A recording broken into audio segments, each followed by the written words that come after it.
말씀을 뛰어넘는 믿음.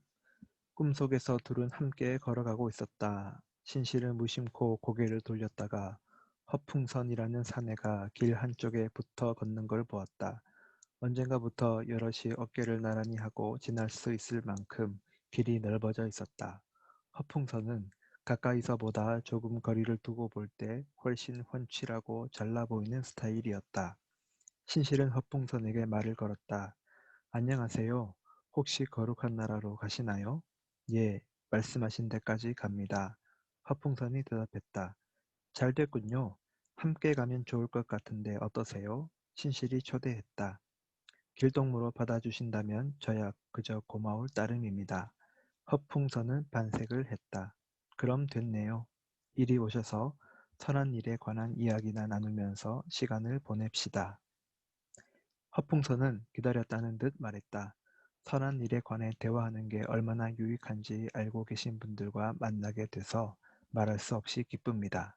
솔직히 말해서 요즘 같은 세상에 누가 여행을 하면서 선한 일을 화제로 삼아 의견을 주고받으며 시간을 보내려 하겠습니까?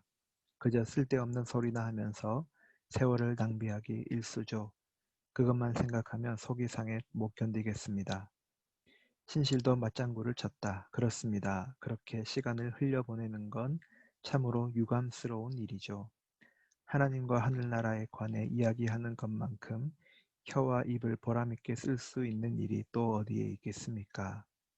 그런 생각을 가진 분들과 함께 걷다니 벌써부터 신이 납니다. 허풍선은 따뜻하게 대꾸했다. 선생의 말씀에는 확신이 넘치는군요. 굳이 덧붙이자면 하나님의 일을 두고 대화할 때만큼 유익하고 유쾌한 게 없습니다. 아울러 역사나 사물의 신비, 기적, 표적과 경이로운 사건들을 알고 싶으면 성경을 봐야 합니다. 그만큼 멋진 기록을 담고 있는 책은 다시 없을 테니까요. 신실은 열심히 고개를 끄덕였다. 그렇고 말고요. 하나님의 역사를 더듬는데 신경을 써가며 이야기를 나눠서 대화를 통해 유익을 얻으려는 소망을 품어야겠지요. 허풍선도 무릎을 치며 거들었다. 동감입니다. 이득으로 치자면 그런 대화가 단연 으뜸이죠. 세상 일은 다 헛되며 하늘의 것을 구하는 게 유익하다는 따위의 깨달음을 얻을 수 있거든요. 구체적으로 말해서 반드시 거듭나야 한다든지 인간의 행위로는 충분치 않다든지 그리스도의 의를 덧입을 필요가 있다든지 하는 지식을 이야기를 나누는 사이에 자연스럽게 배울 수 있다는 겁니다. 그뿐이 아닙니다. 회개하고 믿고 기도하고 고난을 당한다는 게 무엇을 의미하는지도 대화를 통해서 깨닫게 됩니다. 복음에 엄청난 언약과 위안이 담겨 있음을 알고 거기서 위로를 받게 됩니다. 더 나아가서 그릇된 견해를 반박하고 진리를 지키며 무지한 이들을 가르치는 법을 익힐 수 있습니다. 옳습니다. 그렇게 말씀하시는 걸 들으니 속이 다 후련합니다. 신실히 말했다. 허풍선은 거침없이 말을 이어갔다. 이런 일들을 자주 나누지 않으니까 믿음이 대단히 중요하며 영원한 생명을 얻기 위해서는 심령 가운데 은혜의 역사가 일어나는 게 필수적이라는 사실을 아는 이들이 그토록 드문 겁니다. 아무것도 모른 채 율법의 지배를 받으며 사는 이들이 얼마나 많은지 모릅니다. 율법으로는 아무도 하나님 나라를 소유할 수 없는데도 말입니다. 그렇기는 하지만 하나님 나라를 아는 지식은 주님의 선물입니다. 부지런히 노력하거나 거기에 관해 이야기한다고 해서 얻을 수 있는 게 아닙니다. 신실이 덧붙였다. 잘 알고 있습니다. 허풍선이 부드럽게 응수했다. 하나님이 주시지 않으면 아무것도 받을 수 없으니까요. 결국 모든 게 행위의 결과가 아니라 주님의 은혜가 아니겠습니까? 이러한 사실을 뒷받침하고 있는 성경 말씀을 찾자면 적어도 100개는 될 겁니다. 그러면 이제 무슨 얘기를 하면서 시간을 보내는 게 좋을까요? 신실이 물었다. 뭐든지 내키는 주제를 골라보세요. 허풍선은 흔쾌히 말했다. 하늘나라의 일이든 세상 일이든 도덕적이든 복음적이든 거룩하든 불경스럽든 과거든 미래든 국내의 일이든 외국의 문제든 중요하든 사소하든 유익하기만 하면 무엇이든 난 상관없습니다. 허풍선의 말에 깊이 매료되기 시작한 신실은 몇 걸음 따로 떨어져 걷고 있는 크리스천에게 다가가 속삭이듯 말했다. 참으로 훌륭한 길벗을 만난 듯한 합니다. 대단한 순례자가 될 것 같지 않습니까? 얘기를 듣고 난 크리스찬은 빙그레 미소 지으며 말했다. 형제님이 깜빡 넘어간 저 친구 정도라면 노련하게 혀를 놀려서 속 모르는 이들 20명쯤은 넉넉히 구스를 수 있을 겁니다. 저희를 아세요? 신실은 눈을 동그랗게 뜨고 물었다. 아느냐고요? 두말하면 잔소리죠. 어쩌면 저 양반 자신보다 더 잘 알걸요? 어서 이야기해보세요. 저 양반은 어떤 인물입니까? 신실이 재촉했다. 크리스천은 설명을 시작했다. 허풍선이라는 친구입니다. 우리랑 같은 지역 출신인데 저 양반을 처음 본다니 놀랐군요. 하긴 우리가 살던 도시가 좀 커야 말이죠. 어느 댁 자제지요? 구체적으로 어느 동네에 살았어요? 신실은 연달아 질문을 쏟아냈다. 허달변이란 자의 아들이고 주저리가에 살고 있어요. 거기 가서 허풍선을 찾으면 삼척동자도 다 알아요. 말은 그럴싸하지만 됨됨이는 형편없는 인간이죠. 그렇군요.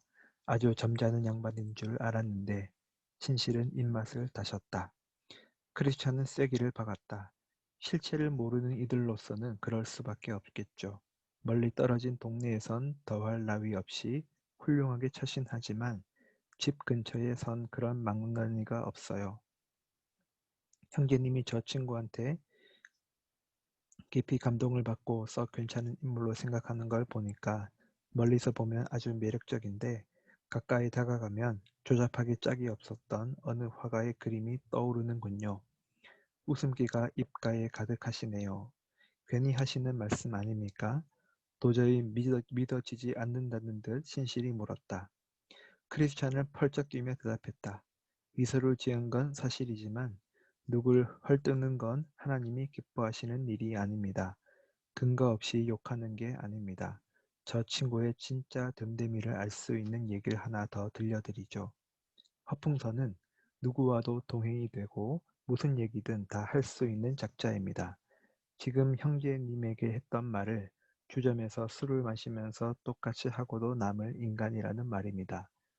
들이키면 들이킬수록 더 말이 많아지겠죠. 마음에도 집에도 대화 속에도 신앙이 깃들여지는 없습니다. 모든 게 그저 말뿐입니다. 신앙도 쉴 새 없이 주절거릴 때나 입에 올릴 겁니다. 맙소사, 그렇다면 내가 깜빡 속아 넘어갔던 셈이군요. 신실이 탄식했다. 그렇습니다. 형제님은 조금도 의심하지 않고 철석같이 믿었을 겁니다. 그들은 말만 하고 행하지는 않는다고 한 말씀을 기억하십시오.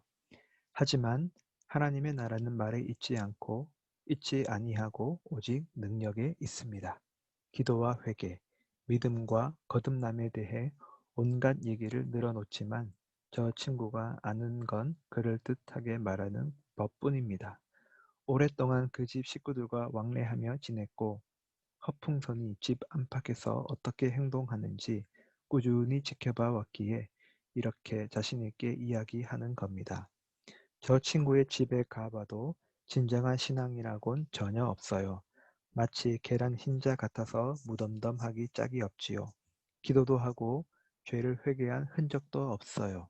차라리 들판에 놓아 기르는 황소가 하나님을 더 잘 섬길 거예요. 참다운 신앙을 가리는 얼룩이고 오점이고 수치인 셈이죠. 속내를 아는 이들 가운데는 저 작자를 칭찬하는 이가 단 한 사람도 없어요. 실상을 본 사람들은 밖에서는 천사지만 집에서는 악마라고 입을 모으죠. 불쌍한 식구들은 허풍선이 얼마나 난폭한지 누구보다 잘 알고 있습니다. 얼마나 무례한지 조금만 비위에 거슬려도 고함을 지르며 날뛴답니다. 집 안에서 부리는 일꾼들에게도 공연히 제 몫을 못한다느니 말 한마디 제대로 할 줄 모른다느니 드자비를 하기 일쑤더라고요. 다만 얼마라도 돈거래를 해본 이들은 사기꾼과 동업을 하는 편이 낫다고 혀를 찹니다. 살살 꼬드겨서 재물을 빼내가는 재주라면 허풍선이 협작꾼보다 더 악독하고 흉악범보다 훨씬 뛰어나답니다. 더 끔찍한 점은 이 작자가 자식들을 자기랑 똑같이 키우고 있다는 거예요. 아들, 딸 가운데 누구라도 따뜻한 마음을 품으려는 기색이 보이면 멍청이, 돌대가리라고 부르고 고래고래 욕설을 퍼부으면서 다른 아이들 앞에서 망신을 주곤 하죠. 내가 보기엔 남들에게 딴죽을 걸고 넘어뜨리는데 사악한 삶 전체를 바친 게 아닌가 싶어요. 말씀을 들으니 생각이 달라집니다. 신실히 말했다. 형제님이 저 친구를 알고 있어서가 아닙니다. 형제님이 나쁜 마음을 품고 중상모략을 하거나 험담을 널어놓을 리가 없으니 내게 주신 경고가 사실이라고 믿을 수밖에요. 크리스천이 다시 입을 열었다. 허풍선을 처음 만났더라면 나라도 호감을 가졌을 거예요. 참다운 신앙을 헐뜯는 무리가 저 친구에 관해 구린내 나는 얘기를 했다면 괜히 헐뜯는 소리쯤으로 치부했겠죠. 사악한 인간들이 신앙을 가진 이들을 핍박하는 일이야 워낙 흔하니까요. 하지만 내 두 눈으로 똑똑히 본 데다가 훌륭한 그리스도인들한테서까지 저자와 얽힌 수치스러운 소문을 들은 터라 이처럼 한 점 망설임 없이 못된 인간이라고 말할 수 있는 겁니다. 말과 행실이 이렇게 다를 수 있는 거군요. 신실은 서글프게 중얼거렸다. 앞으로는 말과 행동의 차이를 더 주의 깊게 살펴야겠어요. 다르다 마다요. 크리스천은 단호해가 말했다. 영혼과 몸이 제각각인 거나 마찬가지죠. 영혼이 없는 몸은 생명이 없는 살덩이나 매 한 가지잖아요. 행동이 따르지 않는 말도 똑같아요. 신앙의 핵심은 실천에 있어요. 하나님 아버지 앞에서 정결하고 더러움이 없는 경건은 곧 고아와 과부를 그 환난 중에 돌보고 또 자기를 지켜 세속에 물들지 아니하는 그것이라는 말씀을 몸소 실행에 옮기는 거죠. 허풍선은 이 진리를 깨닫지 못했어요. 잘 듣고 입으로 능란하게 설명할 줄 알면 훌륭한 크리스찬이 된다고 믿은 거예요. 자기 영혼을 기만한 셈이라고 할까요? 잘 들어야 하나님 말씀의 씨앗이 마음밭에 떨어지는 건 맞아요. 하지만 말만 가지고 그 말씀에 반응하는 걸로는 그 씨앗이 삶에서 풍성한 열매를 맺긴 힘들답니다. 마지막 날이 오면 누구나 열매에 따라 심판을 받게 된다는 걸 명심해야 합니다.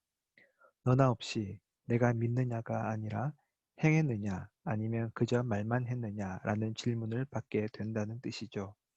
어떤 대답을 하느냐에 따라 심판이 내려지겠죠.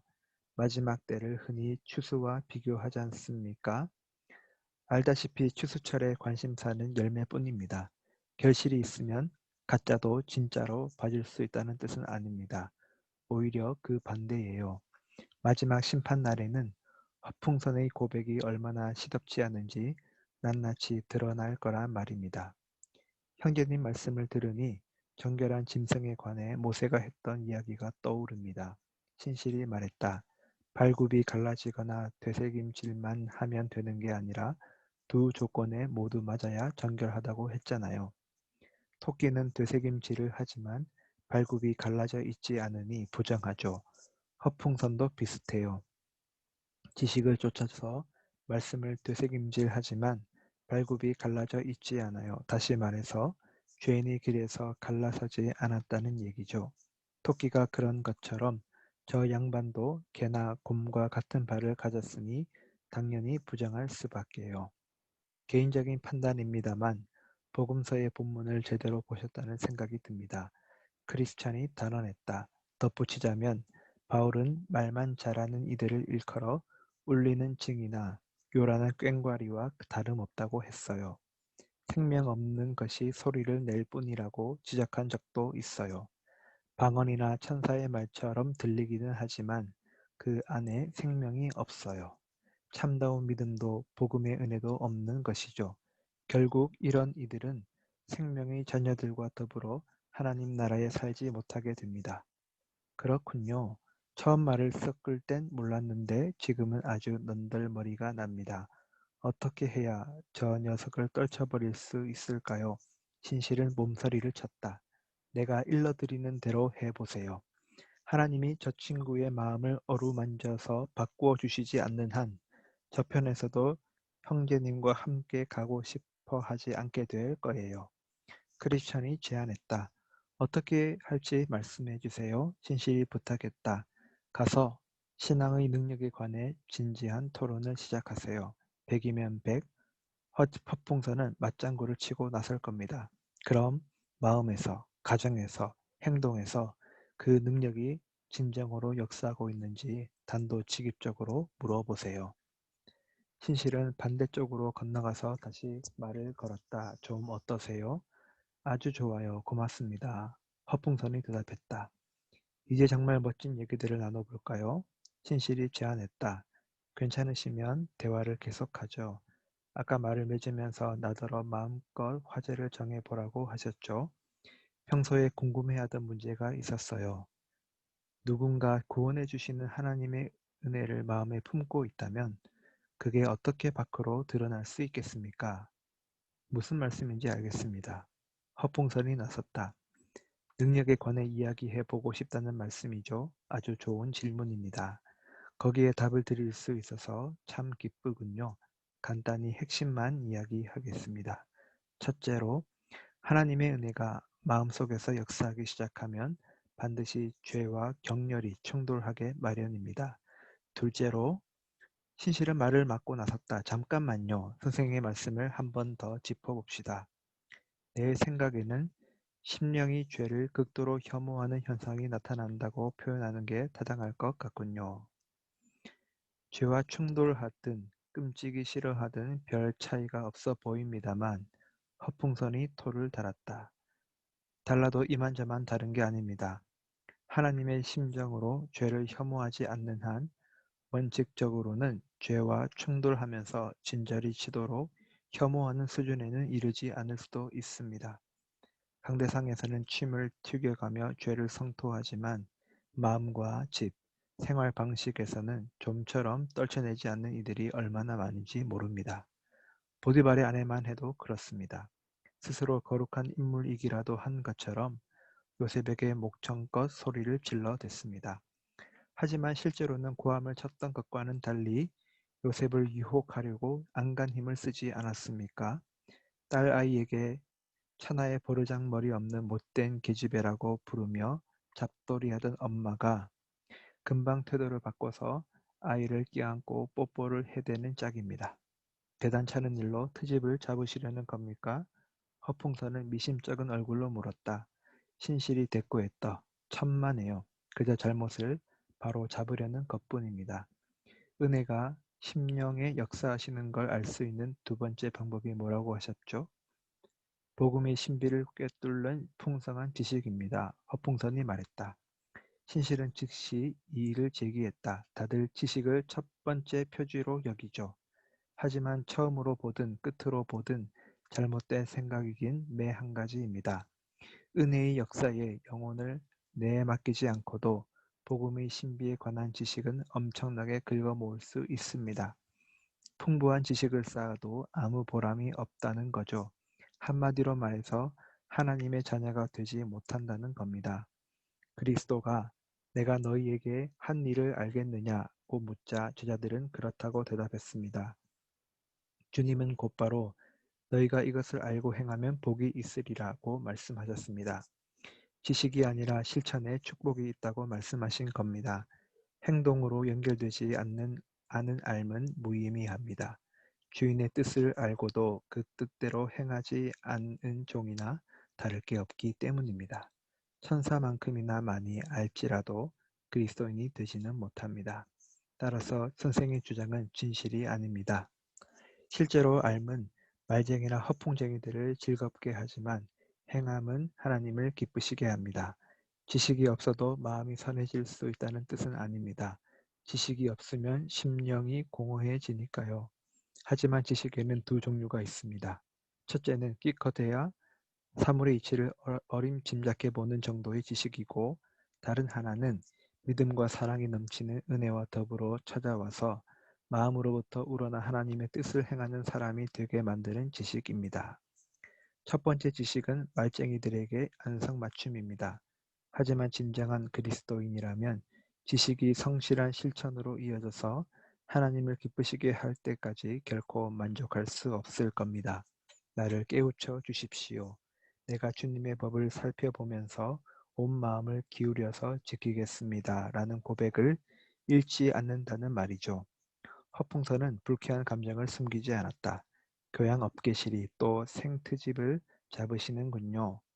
그건 그렇다 치고 하나님이 베푸시는 구원의 은혜가 마음에 역사하시는 걸 알 수 있는 또 다른 길이 있다고 보십니까? 신실은 다그치듯 물었다. 관둡시다. 말해봐야 또 트집이다 잡을 거면서. 못하시겠다면 내가 한 말씀 드려도 되겠습니까? 그러시던가 뭐든지 이야기해 보시구려. 허풍선이 심드렁하게 말했다. 신실이 설명을 시작했다. 심령에서 일어나는 은혜의 역사는 그 은총을 품고 있는 이뿐만 아니라 주위에서도 다 알 수 있을 만큼 밝히 드러납니다. 하나님의 은혜가 제대로 역사하면 때 묻은 본성과 불신을 자각하게 되면서 스스로 죄인이라는 뼈아픈 의식이 생깁니다. 예수 그리스도를 믿고 하나님의 손에서 자비를 찾지 못하면 지옥에 갈 수밖에 없다는 사실을 깨우치는 거죠. 마음속에 이처럼 새로운 깨달음이 자리 잡으면 곧 죄에 대한 아픔과 부끄러움이 밀려오지만 그게 끝은 아닙니다. 곧이어 세상을 구하러 오신 구세주를 분명하게 의식하고 그분께 매달려 생명을 얻어야 한다는 절대적인 필요성을 감지하기에 이릅니다. 그렇게 해서 주님을 단단히 붙잡는 순간 새로 깨어난 심령은 말씀에 약속된 그대로 구세주를 향해 점점 더 깊은 허기와 갈증을 느끼게 됩니다.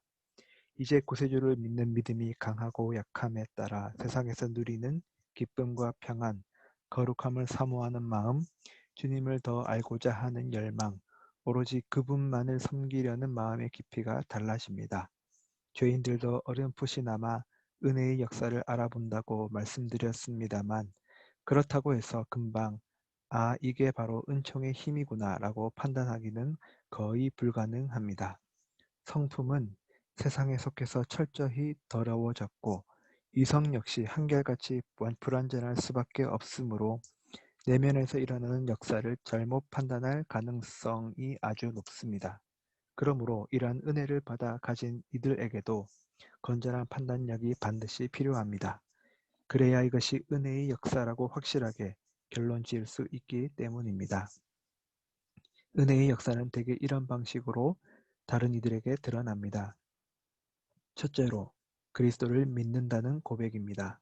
둘째로, 그 고백에 합당한 삶입니다.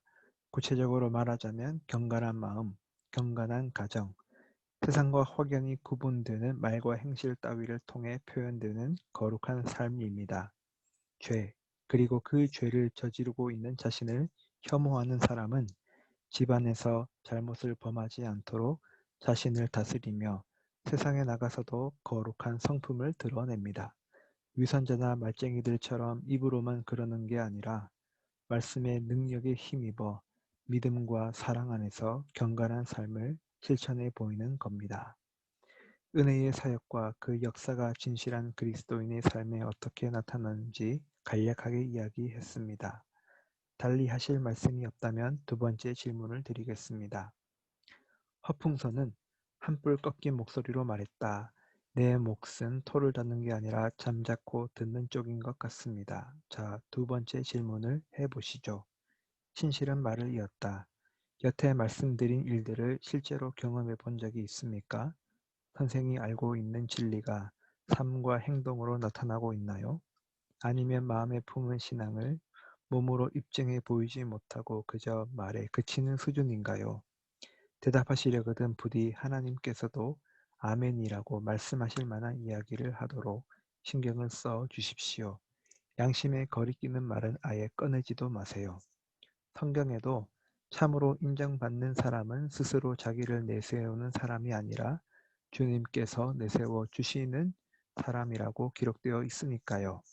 행실로 드러나는 모습과 이웃들의 평가는 전혀 딴판이지만 어쨌든 난 이러저러하게 믿습니다 라고 얘기하는 건 구역질 나는 짓입니다.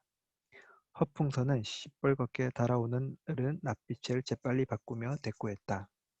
이제는 경험과 양심, 하나님까지 들먹이는군요. 그분께 기대어 여태 했던 얘기를 합리화해 볼 셈인가요? 이건 내가 기대했던 식의 대화가 아니에요. 그따위 질문에는 대답하고 싶지 않습니다. 그쪽이 교리교사 노릇을 집어치우지 않는 한 거기에 답할 의무가 없다고 생각해요. 자기가 무슨 선생이라도 되는 줄 아는 모양인데 댁을 내 재판관으로 삼고 싶은 마음은 눈꼽만큼도 없어요. 하지만 왜 나한테 그따위 질문들을 퍼붓는지는 궁금하네요. 신실은 한 점 망설임 없이 대답했다. 선생을 보면 말을 하고 싶어서 몸살이 난 것처럼 보이는데 과연 그 말을 뒷받침할 무언가가 있는지 아니면 그저 말이 전부인지 알고 싶어서요. 아무것도 감추지 않고 다 말씀드리자면 댁에 대한 이야기를 듣기도 했고요. 말뿐인 신앙을 가졌으며 입으로 고백하는 내용과 행동은 180도 다르다고들 하더군요. 그리스도인 흉내를 내고 있지만 실제로는 하나님을 모독하는 꼴이라는 말도 있었어요. 댁의 경건치 못한 행실 때문에 참다운 신앙인들까지 욕을 먹는다는 거죠. 선생의 그릇된 행실 탓에 이미 실족한 이들이 적지 않고 댁을 본받아 망하기 직전까지 몰린 이들도 수두룩하다던걸요. 술집, 탐욕, 부정, 하나님을 욕되게 하는 말, 거짓말, 나쁜 친구들을 비롯해서 갖가지 고약한 것들과 뒤범벅이 되어 지낸다는 얘기도 들었습니다. 미꾸라지 한 마리가 온 물을 다 흐린다는 이야기가 헛말이 아닙니다. 그게 사실이라면 선생은 진심으로 신앙을 고백하는 그리스도인들에게 부끄러운 줄 알아야 할게요. 남들이 짓거리는 그따위 말에 쉬 넘어가서 남을 함부로 판단하는 걸 보니 애당초 나쁜 뜻을 품고 있었거나 속이 베베 꼬인 양반인 모양이구려. 깜냥이 안 되는 상대와 말 섞을 필요가 없을 터 이만 헤어집시다. 잘 가시오. 허풍선은 불쾌한 듯 내뱉었다. 다시 신실과 나란히 걷게 된 크리스찬은 믿음의 형제에게 말했다. 이렇게 될 거라고 말씀드렸죠?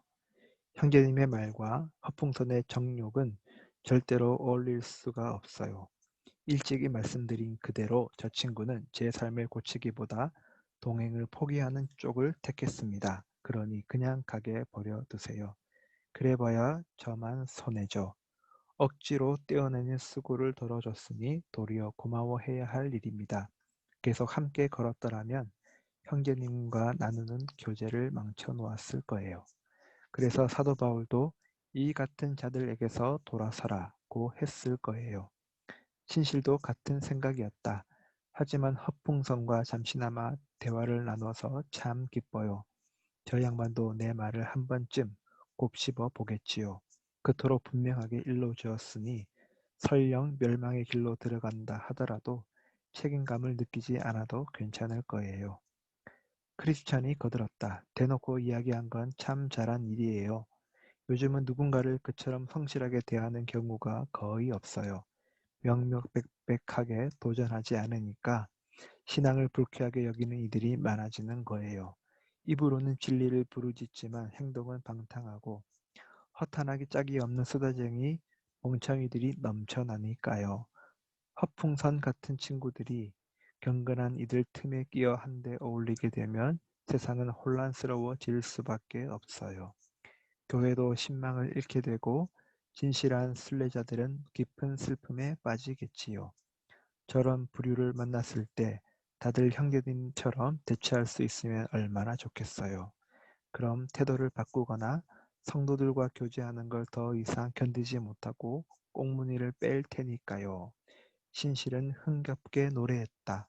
애당초 허풍선은 얼마나 깃털을 곤두세웠던가, 얼마나 당당하게 이야기했는가, 얼마나 건방지게 굴었는가, 닥치는 대로 깔보면서. 그러나 신실이 마음의 변화를 이야기하자 보름 넘긴 달이 이울듯 한없이 작아졌네. 마음의 변화를 모르는 이들은 너나 없이 그리 되리라. 크리스찬과 신실은 그동안 모았던 온갖 일들을 이야기하며 꾸준히 걸었다. 황무지를 가로지르는 길이었지만 더할 나위 없이 유쾌했다. 혼자 걸었더라면 절대로 누릴 수 없었을 즐거움이었다.